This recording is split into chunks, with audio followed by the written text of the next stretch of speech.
Assalamualaikum warahmatullahi wabarakatuh. Selamat siang teman-teman semuanya. Ketemu lagi dengan saya Siti Nur Aisyah di video learning mata kuliah proteksi tanaman.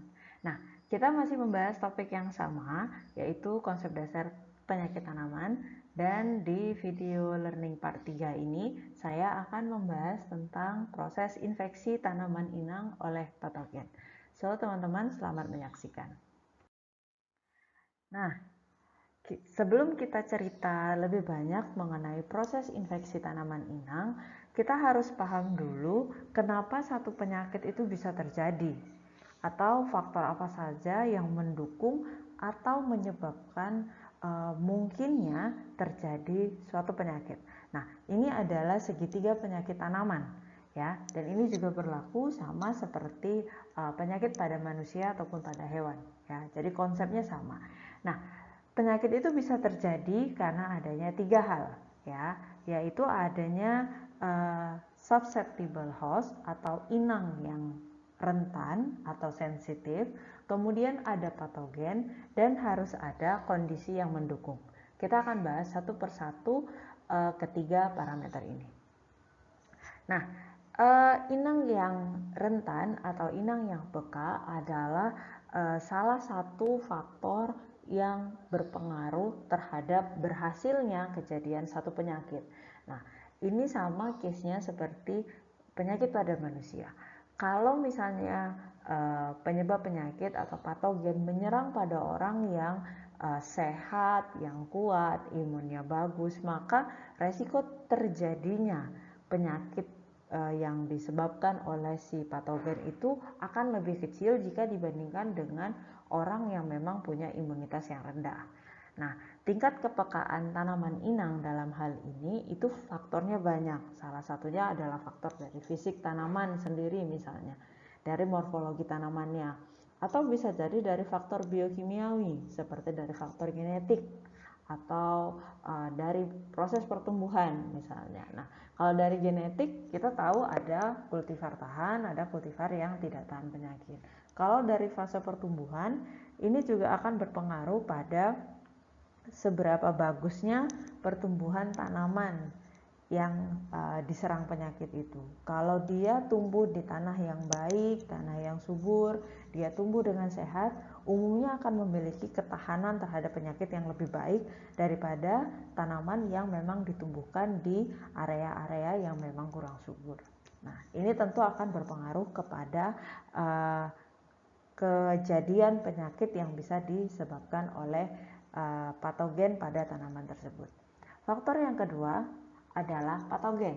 Nah, ada tanaman yang sensitif atau ada tanaman inang yang sangat rentan untuk bisa diserang, tapi patogennya tidak hidup kondisinya, atau patogennya dalam kondisi dorman atau tidur, maka tidak akan juga bisa terjadi penyakit.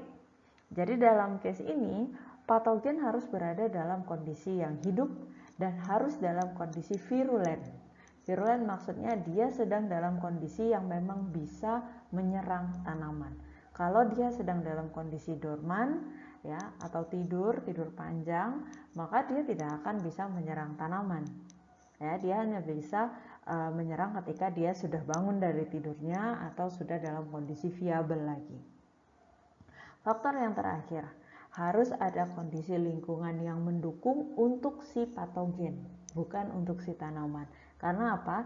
Ketika kondisi lingkungan lebih pro kepada tanaman, biasanya itu tidak cocok pada patogen. Nah, untuk bisa menyebabkan satu penyakit, maka kondisi lingkungan sekitar harus mendukung ke pertumbuhan dari si patogen. Saya contohkan seperti ini. Kejadian flu misalnya atau batuk itu seringkali diindikasikan dengan tingginya curah hujan. Jadi kalau saat ini kondisi lingkungan itu sedang sering sekali hujan atau sebentar hujan sebentar panas, maka kita akan lebih cenderung mudah terinfeksi penyakit flu. Nah, kalau dalam kondisi tanaman saya bisa analogikan, jika kondisi itu sedang banyak hujan, tanaman sering terpapar oleh air hujan, artinya kelembapan lingkungan di sekitar tanaman akan menjadi sangat lembab, ya, sangat tinggi kelembaban sehingga itu akan memudahkan pertumbuhan jamur patogen misalnya, sehingga tanaman jadi lebih rentan terserang jamur pada kondisi yang kelembabannya sangat tinggi. Nah, oke teman-teman, berikutnya yang harus dipahami juga adalah siklus penyakit ya. Jadi penyakit itu bisa muncul, ada prosesnya, dari mulai startnya adalah adanya inokulum ya. Jadi inokulum ini adalah struktur dari si patogen ya, baik itu jamur, bakteri atau mungkin virus yang berada di sekitar tanaman atau di permukaan tanaman.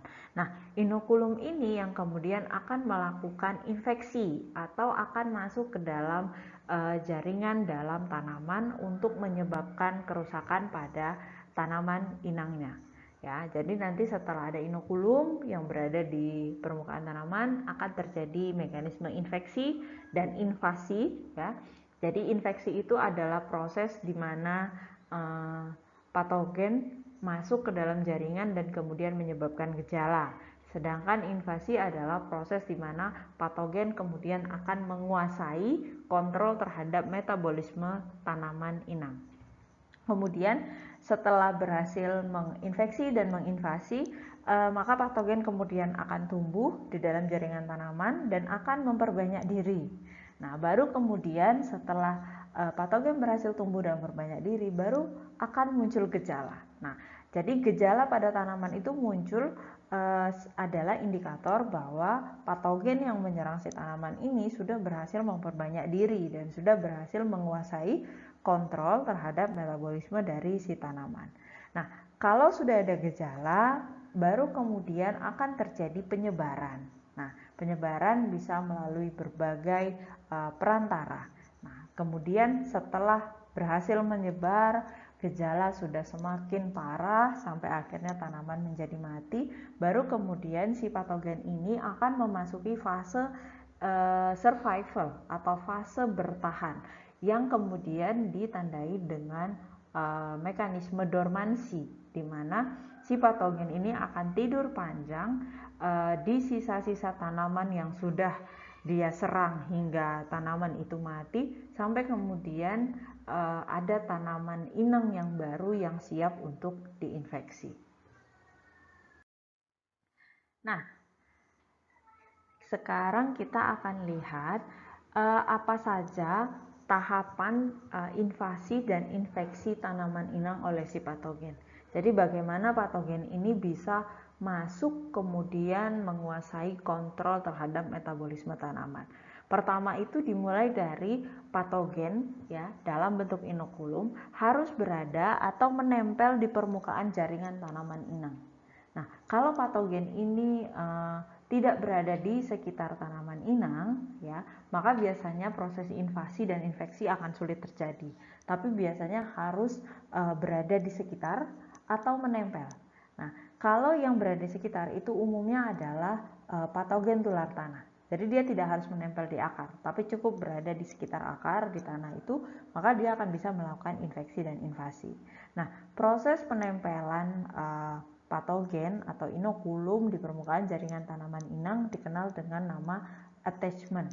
Ya, prosesnya atau mekanismenya disebut sebagai attachment.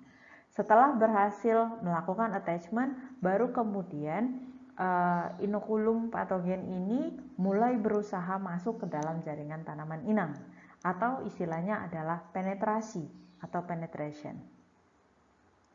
Kalau sudah masuk, baru kemudian patogen akan berusaha untuk menguasai kendali metabolisme dari tanaman inang. Nah, inilah yang kemudian dikenal dengan istilah infeksi. Nah, kita akan lihat, nah ini adalah metode penetrasi dan metode infeksi atau invasi tanaman inang oleh jamur patogen. Nah, cara jamur patogen untuk bisa masuk ke dalam jaringan dalam tanaman inang dapat dilakukan melalui 3 mekanisme. Pertama, penetrasi secara langsung. Artinya spora jamur akan menembus lapisan kulit dari tanaman inang.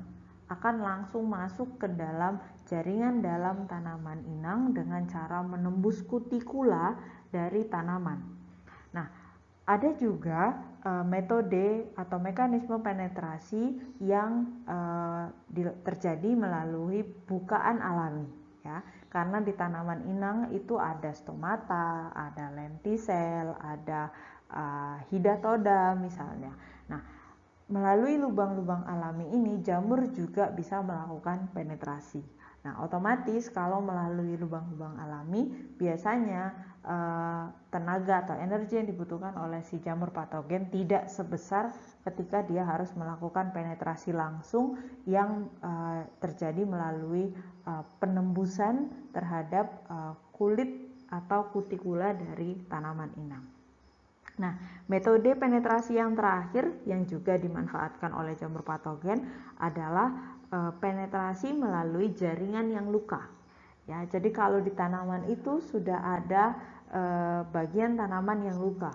Dalam luka di sini dapat diartikan misalnya daun itu robek, ya, atau daun itu berlubang. Nah, itu adalah luka. Nah, jadi area yang berlubang atau robek itu akan menjadi celah di mana patogen bisa masuk ke dalam jaringan melalui celah tersebut. Ya.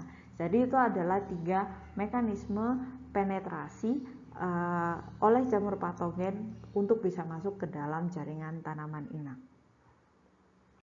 Oke, nah berbeda dengan jamur patogen. Kalau bakteri patogen itu masuk ke dalam jaringan tanaman inang atau melakukan penetrasi pada tanaman inang hanya bisa terjadi melalui lubang alami atau melalui luka. Jadi kalau tidak ada jaringan yang terbuka, maka bakteri patogen tidak akan bisa masuk ke dalam jaringan tanaman inang. Ya, dan tidak sama seperti jamur, bakteri patogen tidak memiliki kemampuan untuk bisa melakukan penetrasi secara langsung dengan cara menembus lapisan kulit dari tanaman inang. Nah, kalau nematode patogen bisa melakukan penetrasi secara langsung dengan cara menembus atau masuk melalui lapisan kulit akar. Ya. Nah, biasanya nematoda ini memang hanya bisa masuknya melalui jaringan akar.